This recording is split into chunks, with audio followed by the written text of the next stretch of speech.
kebetulan di sini saya ada bekas bungkus ya. Bungkus sudah saya pakai, ini Gandasil D. Gandasil D ini digunakan biasanya untuk fase vegetatif pada tanaman padi. Untuk sahabat tani yang punya tanaman sayur, ini bisa aplikasi untuk tanaman sayurannya. Tapi untuk saya belum pernah untuk ditanam sayur ya. Saya hanya aplikasi kebetulan di tanaman padi saya.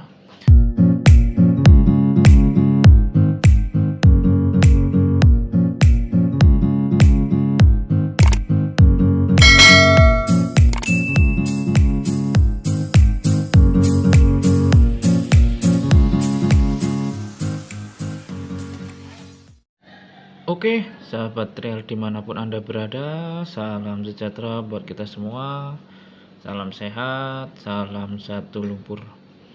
Di video kali ini saya akan membahas perbedaan gandasil daun dan juga gandasil buah atau gandasil D dan gandasil B.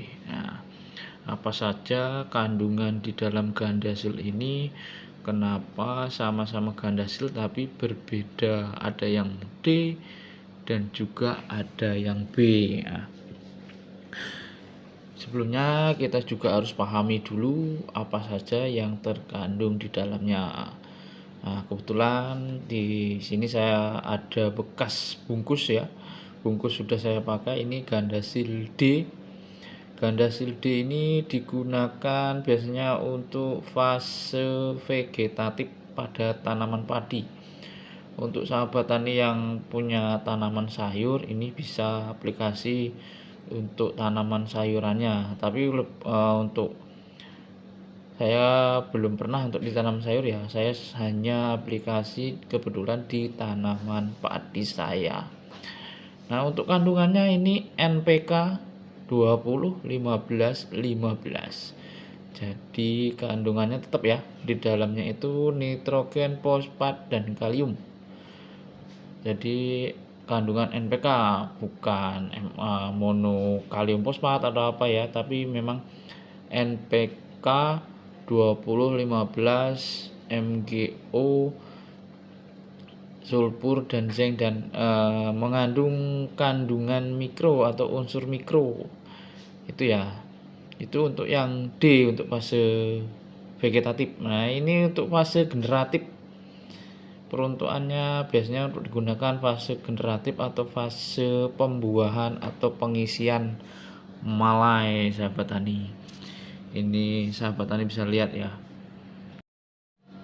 Ini di dalamnya berapa kira-kira kandungannya? Ini nitro NPK-nya 6 20 30.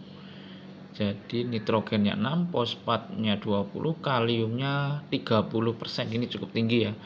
Ini juga dilengkapi dengan unsur mikro dan vitamin. Kurang lebih sama dengan gandasil D ya.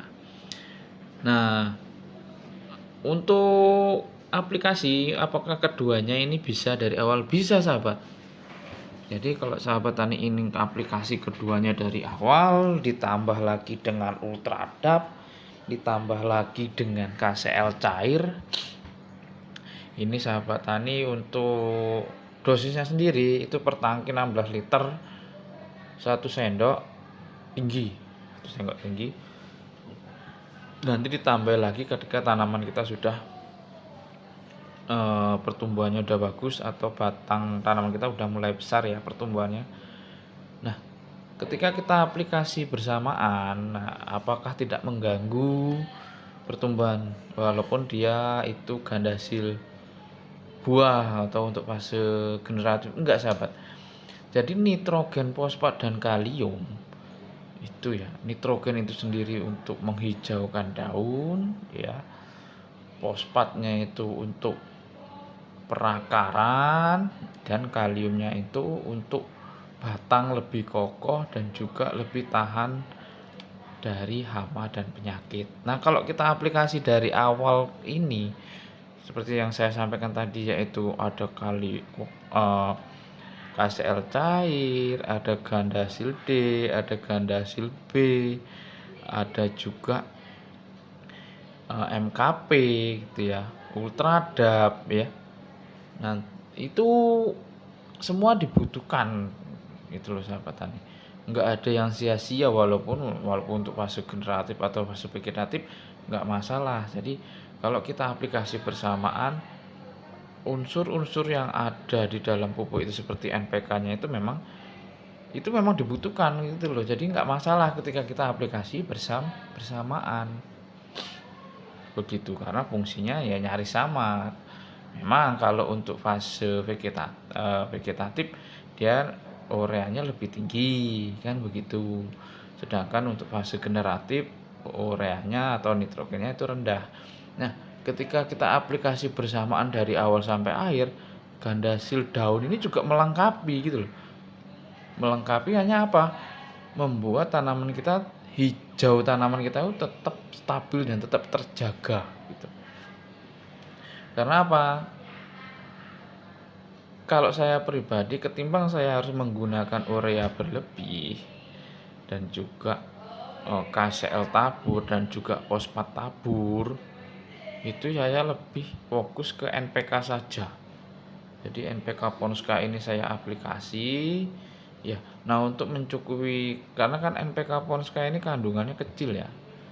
Itu jadi saya lengkapi lagi, saya maksimalkan lagi lewat pupuk spray daun. Karena kalau di lahan saya ini ya saya sudah tidak menggunakan urea berlebih.